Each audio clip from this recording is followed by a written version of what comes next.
Le Cholismo n'est pas mort. Le Cholismo vit toujours. Le Cholismo de cet homme-là, Diego Simeone, a gagné ce soir.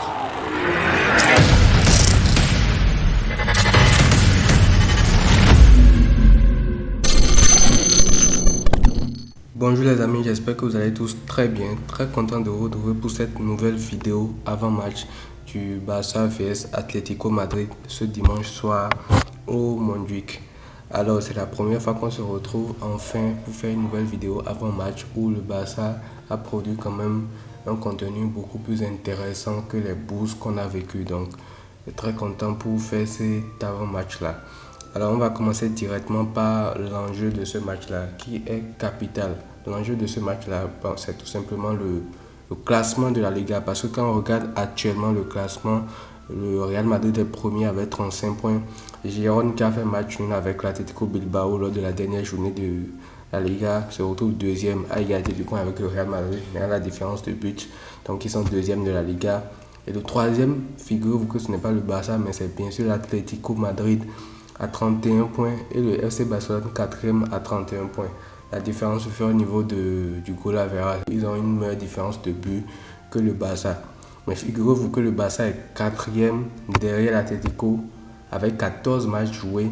Et l'Atlético est 3e devant le Barça avec 13 matchs joués. Ça dit que l'Atlético a un match en moins que le Barça. Mais pourtant, ils sont devant nous au classement général de la Liga. Donc c'est impératif pour le Barça de ne pas lâcher des points face à cette équipe de l'Atlético là, parce que si on perd des points, ils auront encore un match pour nous dépasser, et en plus on va se faire distancer par le Real Madrid, parce que dans l'état actuel des choses, on est déjà à 4 points de retard du Real Madrid. Donc si c'est qu'on perd encore des points contre l'Atlético, à un moment donné le Real va devoir prendre une avance, et ça va devenir un peu plus compliqué pour nous de les rattraper au classement, parce que si on perd des points, si on fait un match nul par exemple, le Real peut s'envoler à 6 points, et si on perd carrément, ils peuvent prendre 7 points d'avance sur nous. Donc l'enjeu de ce match là est impérativement une victoire pour ne pas se laisser distancer par nos concurrents directs en Liga, que ce soit l'Atlético,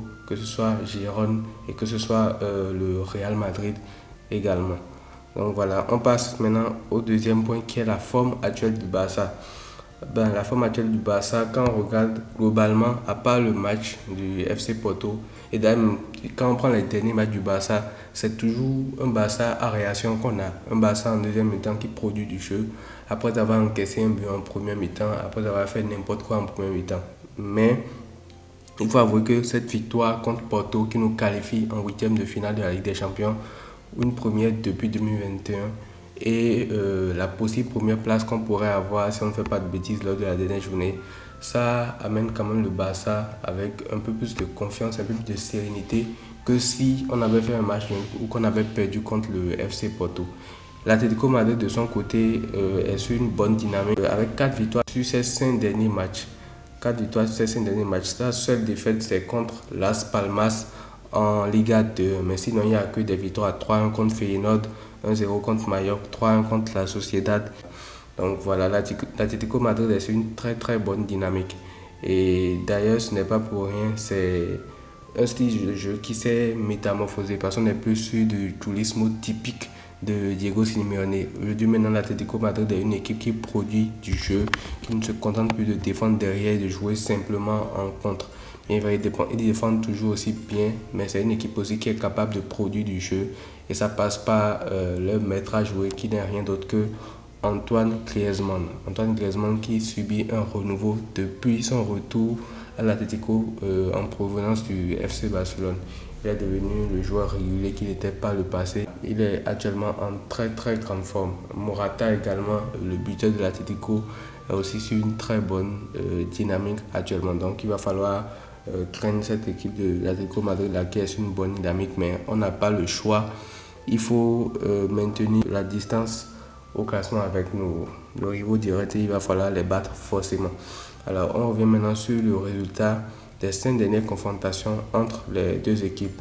Alors le bilan est plutôt positif pour le Barça face à l'Atlético Madrid qui est sur une dynamique de 1 match nul, une défaite et 3 victoires sur les 5 dernières rencontres, les 2 dernières rencontres de la saison passée où il y a eu 1-0 au match aller sur le stade grâce à un but de Dembélé et 1-0 au Camp Nou match retour grâce à un but de Ferran Torres si j'ai bonne mémoire. Donc le Barça présente quand même un bilan positif contre l'Atlético Madrid, même si ça reste une équipe très dure à jouer.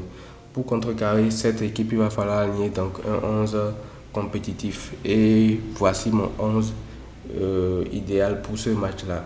Alors on commence par les cages. Au cage, actuellement, au moment où j'enregistre cette vidéo, la liste des joueurs convoqués pour ce match-là n'est pas encore sortie. Donc, si Stegen était amené à être convoqué, je pense qu'il serait le titulaire. Et s'il n'est pas là, je pense que Iñaki Peña ferait largement l'affaire au goal. En défense centrale, Araujo et Koundé dans l'axe, mais on peut aussi avoir Araujo, Inigo. Sur les côtés, Baldé et Cancelo. Baldé à gauche qui va retrouver sa place de titulaire et Cancelo à droite. Au milieu du terrain, il y aura une surprise. Gundogan en 6 et en tant que milieu relayeur, on aura Fermin Lopez et Pedri. Là, je sais que ça va étonner beaucoup de monde. Pourquoi il n'y a pas De Jong et tout? Déjà, il faut remettre les choses dans le contexte. De Jong revient d'une blessure de 2 mois environ. Et dès son retour de blessure, il a enchaîné 2 matchs pleins. C'est pas qu'il est rentré en jeu, il est sorti ou on l'a ménagé un peu. Non, il est venu d'office. Match contre le Rayo Vallecano, 90 minutes. Après, match contre le FC Porto, match à haute intensité, match très capital, 90 minutes encore. Et pour quelqu'un qui s'est absenté pendant longtemps, il a fait quand même de bonnes prestations. Mais je me demande s'il n'y a pas possibilité qu'il rechute, si il enchaîne un peu trop. Parce que même contre l'Atlético, par exemple, s'il est amené à être titulaire, je vois mal Xavi le fait sortir, à moins que le Barça roule sur l'Atlético carrément, chose que je ne vois pas comme ça, parce que ce sera un match assez très compliqué pour le Barça. Donc je préfère qu'on débute avec Fermin Lopez titulaire, et en fonction du match on pourra faire rentrer De Jong plus tranquillement à la 60e ou à la 50e, parce qu'il a beaucoup trop enchaîné et il y a des risques de rechute. Alors en attaque, Rafinha sur le flanc droit, Lewandowski en pointe et Félix dans son rôle hybride de milieu offensif, 4e milieu offensif et 3e attaquant, comme vous le savez. Donc voilà mon 11 idéal pour aller défier l'Atlético Madrid au Montjuic ce dimanche soir. On va se retrouver donc pour le débrief de ce match-là juste après qu'il soit terminé. Voilà les amis, voilà tout pour cette vidéo avant match. Prenez tout soin de vous et à très vite.